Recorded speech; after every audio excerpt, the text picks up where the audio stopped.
open up the Turkish government, any legitimate Turkish government website that is dedicated toward foreign investors, and believe you me, all the things that we cover as little warnings, you will find them there too. Now, when this information is available, and if as a buyer you still go and fall for it, I'm sorry, but you only have yourself to blame.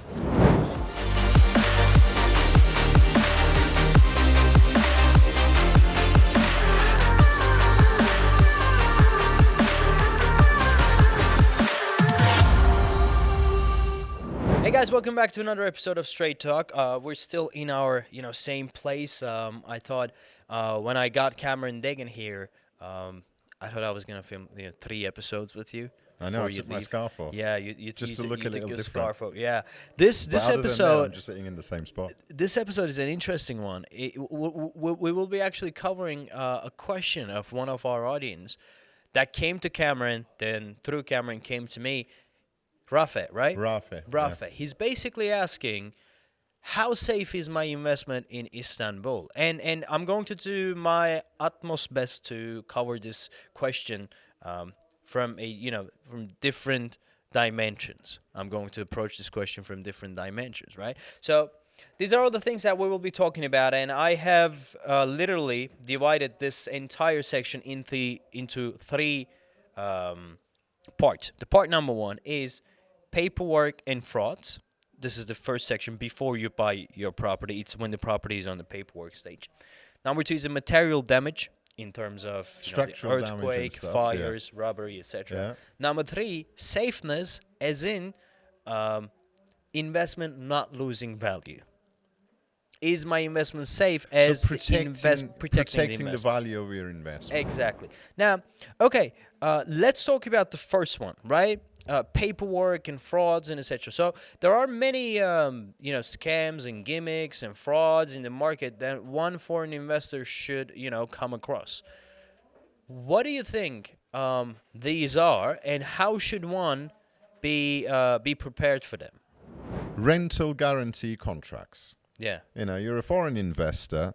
Naturally, you want a steady, strong rental income from your property. And when a very nicely structured promotion hits your desk or your email or your WhatsApp offering you a very legitimate looking 8% or 10% guaranteed rental income over 3 years, even the most savvy investor would prick his ears, would be tempted. Guys, please, I can't underline and stress this enough. Do not be tempted. All of these rental guarantee contracts are cashback offers. Now, does that mean your investment is not safe? Well, it doesn't really mean that, but what it does mean is you are paying an inflated price up front, which is means not an investment. And if you're paying an inflated price up front, that's not an investment. A good investor is someone who profits when buying. So this rental guarantee that they're giving you, it was our episode number 1. Yeah, it was our the very first episode. So important, as far as I'm concerned, this subject is that it was our first episode. That's correct. First thing we covered. Don't be tempted. Now, other things like the citizenship. Citizenship scheme. Of course, citizenship is one of the biggest things in Turkey now, and it is pulling in thousands and thousands of investors in looking for Turkish citizenship and, at the same time, viable investments. Now, last year or so, there have been quite a few promotions, again, floating about in the market for citizenships for $150,000. Yeah. For $175,000. When the law on the matter is black and white. You need to invest $250,000 to get Turkish citizenship. So any elaborate scheme, no matter how nicely and how apparently legitimately it is put forward, is a gimmick. It's a gimmick, and at best, you will end up with your citizenship being revoked sometime in the future.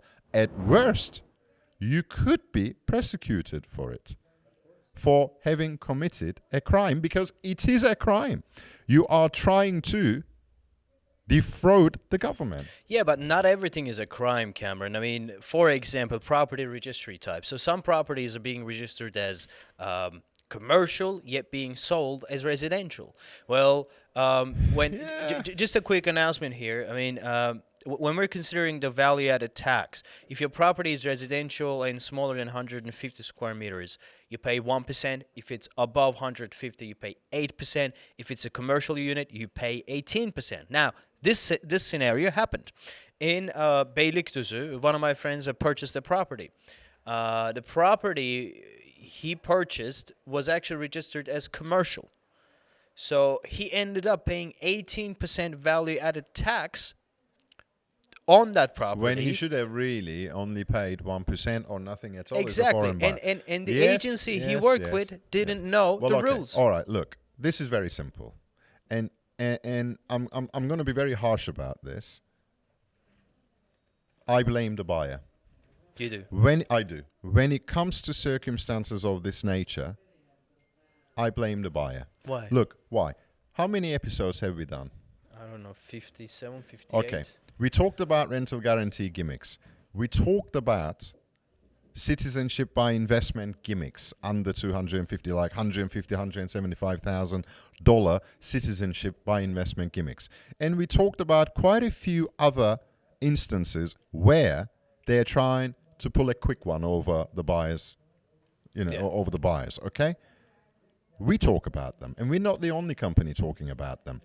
Open up the Turkish government, any legitimate Turkish government website that is dedicated toward foreign investors, and believe you me, all the things that we cover as little warnings, you will find them there too.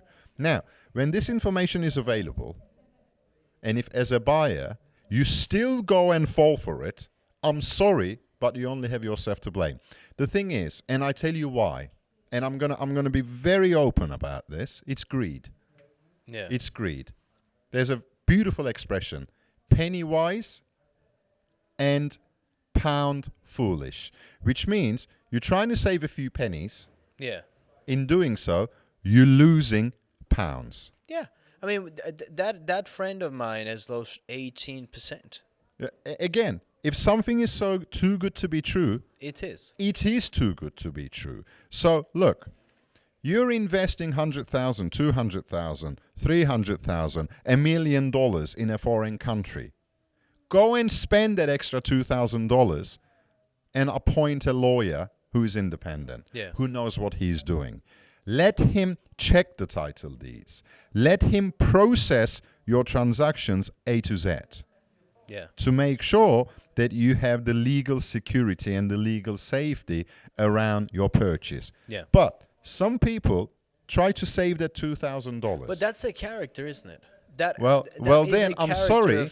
I'm sorry, but they're penny wise and pound foolish. They only have themselves to blame. Okay? When we talk to our clients, we always do our best to give the right advice, whatever that advice is. Even if we feel that they're really, really tempted by some other offer, and they're going to go and buy that, instead of trying to come up with alternatives for that, we will tell them what we think. Yeah. We will try to pull them where we think they're not only going to not lose money, but they will make a good investment. Yeah. People who take the advice on board, not just our advice, sound advice, okay, they generally end up with good investments. But people who are trying to cut corners, who are trying to save pennies here and there, they usually end up with rogue brokers. They usually end up with rogue brokers who've been in the market no more than 2 years, most of whom do not even understand the real estate market, let alone be able to give advice. I'm going to tell you something. Most of these agents out there and brokers out there who offer these gimmicks, they wouldn't know what an investment is if it came and hit them in the face, because they never invested a penny in their lives. Yet they're giving the advice. And sometimes they're giving advice on matters that is way beyond their depth. Okay, so be savvy. Do the right thing. Because what I think is most people fundamentally know what the right thing is. It's when you're trying to cut corners and when you're trying to save that penny there and this penny there, that in the long run you will find yourself in trouble. That's usually what happens. Wow, the elder statesman of the Turkish property Turkey of Cameron. I'm sorry, but I'm passionate about this matter. Yeah, but this is the first section. This is the first part. Here are some of the things that Cameron Diggin talked about that might put your investment safety into jeopardy. This is the paperwork stage and the stage before you buy your property. Now, how about the things that might happen after you buy your property, such as the earthquake, the fires, the robbery, the material damage, and etc. What type of insurances or what type of guarantees do foreign investors have? The foreign investors have the exact same guarantees and insurances as Turkish investors. There's no distinction there whether you're Turkish or not. First of all, there's DASK, which is the compulsory earthquake insurance. I think it also covers all natural disasters like fire and things, floods and things like that. Yes, it covers fires and robbery and etc. after the earthquake. So, for example, the earthquake hit, and as a result of the earthquake, your building catches fire. But that's compulsory. Yeah. And the premiums to be paid are negligible. However, if you have bought yourself a home, which is a considerable investment, I would advise you to go over and above the compulsory DASK insurance. Get yourself a contents and home insurance, proper home insurance. And there are many private companies that offer such insurance. For example, I live in a good-sized home in Zekeriyaköy, which has a garden, is an old property, so a lot of things can go wrong with it. Okay, and Zekeriyaköy is a little bit isolated, so there could be break-ins and stuff, although we've never encountered anything. So we've got a contents and home insurance. And I think what we pay is something like $40 a month, equivalent of $40 a month. That's even on the high side. That's even on the high side because it's a pretty comprehensive insurance. If it's a small condo, if it's a small apartment, it's going to be a lot less than that. Way less than that. Yeah. So what I'm saying is, take out a private insurance if you're really, really worried. There's always a way of protecting yourself. So this is the second part, the material damage. Now we will be talking about the third part of the safety of somebody's investment, and that is investment as in, your investment not losing its value and gaining money. Now, I'll ask you one question. What are some of the very bad investment examples that you have seen throughout your career? I mean, see, there are a lot of people who are thinking that they're making a wise investment. For example, they're going to Esenyurt and buying 10 properties for $50,000, and they think they actually made a good investment because they have 10 properties. Whereas in Bomonti, they could buy 4 properties, but it would be in a very prime location and everything. A lot of people go wrong in these areas with these type of properties and etc. What is a specific example that you'd like to give to our audience? I don't want to name projects. I do not wish to name projects, but I've seen some very bad examples of people actually losing money. Not because they got the paperwork wrong, not because the title deed was wrong. Everything was kosher. They got the title deed, everything in order, but their investment lost money because they bought into packaging.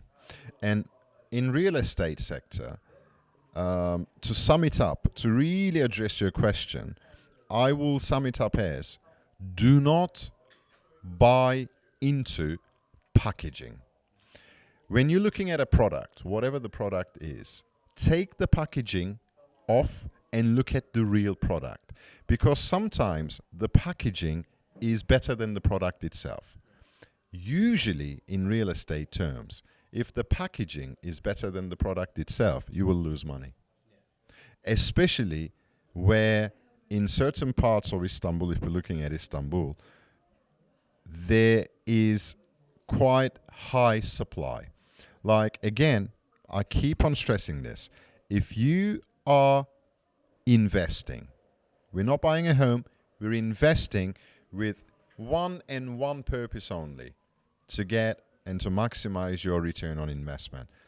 Keep away from Beylikdüzü. And I'm going to say it. Say it. Esenyurt, Bahçeşehir, Başakşehir, Silivri. Keep away from the suburbs of Istanbul. Because in these areas, for the next 10 years, there will be more and more land being freed up for development, and there'll be more than sufficient stock coming onto the market. So in my view, for at least for the next 5 years in these areas, supply will outweigh demand. That's correct. Where supply outweighs demand, in all segments of an industry, whether you're selling apples or laptops or real estate, if supply is higher than demand, you're not going to see any price growth. Yeah. Very, very simple economics. I'll give you an example to further reinforce what you said. It was the year 2014, I think, the year 2014, when I was looking at one of these, small one bedrooms in Beylikdüzü. At the time, I found a place which I was planning to buy back then. It was like 6-7 years ago. It was worth $50,000 back then. I didn't buy the place because I said $50,000 is too low of a value for a property in That Istanbul. property is probably worth $50,000 today. Less than that. Well, let's say $50,000. It's worth 35 to $40,000. So in 6-7 years, it lost 15% of its value. Of course, because Turkish lira, Sorry, compared to 2014, has depreciated quite significantly. Because in a country like Turkey, where in the long run, and I don't think this is about to reverse, in the long run, you have currency depreciation, you need to be way more careful than you ordinarily would be when investing in real estate. Yeah. Because you need to be investing in segments of the real estate market whereby the growth in lira terms will outweigh the depreciation of lira against US dollar. Yeah. So if you go and invest in heavily packaged products on suburban parts of Istanbul, you are never likely to achieve that. Look, I'm going to give one example again without dropping a name. In 2012, 13, and 14, one of the best-selling compounds of Istanbul was a massive development in Bahçeşehir. I'm not going to name it, but it's a development. I know what you're talking about. I know you know. It's a development of around 5,000 units. Very nicely laid out on paper. A sales office that is one of the best sales offices I've ever seen in Istanbul. From the moment you enter, the smell of the aroma of coffee to sort of impressively dressed ladies sort of approaching you, well rehearsed in their sales pitches. They knew exactly how to market the product. In 2013 and 14 and 2015, okay, they used to sell their apartments at over $2,000 per square meter. And the packaging and the whole sales machinery was so good that despite the fact that we advise our clients not to buy there, a lot of them bought there. Now, I don't know one single person 6-7 years down the line today who made a single penny there. Oh, they lost. All of them lost. Why? Well, $2,000-something per square meter in 2015 in Bahçeşehir was insane money. Insane money. But this whole marketing, this whole image people buy into it. If you're a savvy investor, you're someone who can tell the difference between packaging and reality. Until the day that you can, you're not a savvy investor. That's what I'm saying. As the last part of the third section, currency fluctuations always result in, jeopardizing some people's investments, or shall I say, investments that have not been wisely made, or to, rather to be optimized to currency fluctuations. What would be your one advice when it comes to weathering the storm for the currency fluctuations? How can one prepare himself or herself for currency fluctuations and not lose money? Aladdin, unless you have a crystal ball, you can't. But Of course. all right. But unless you have a crystal ball, you can't. We're not talking However, about Turkey goes to war tomorrow yeah, with, okay. I don't know, That's force XYZ majeure, country. right? Yeah. That's force majeure. So no one is prepared for that. Yeah. But again, I'm gonna say it. Low entry level city center. Yeah. Invest there. You can't go wrong. If we're talking Istanbul and pure investment, low entry level city center, which mainly are the urban regeneration areas like Kağıthane, like parts of Bomonti, like Kadıköy, like parts of Eyüp, like Fikirtepe, you name it. There are at least a dozen of them. Yeah. Urban regeneration areas.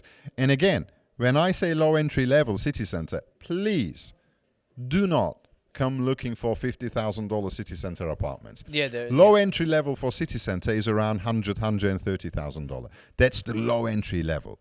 But really, for something quality, about between $120,000 to $150,000 for a decent quality one-bedroom apartment for city center is low entry level. And we are talking city center, proper location. So really, again, as I always say, in real estate, you will make money if you have the nose, a bit like mine, big one. If you have the nose to smell the swans of tomorrow.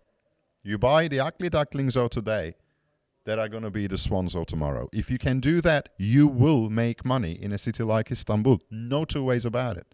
Thank you very much for that. I mean, in this episode, we try to cover, how safe is your investment in Istanbul. I don't know. I thought these were some of the things that people should be aware of to guarantee the utmost safety of their investments. Is there any other thing that you need to add? I don't know. Be savvy. And again, I will say it again. Do not lose pounds. Pounds is in bigger money. Yeah. Trying to save pennies. All right? 100 pennies in a pound so that people can understand. Do not try to save pennies at the expense of pounds. Yeah. False economy. That's what I'd say. Thank you very much, Cameron Diggin. No worries. Thanks a lot for watching, and hopefully see you in the next one.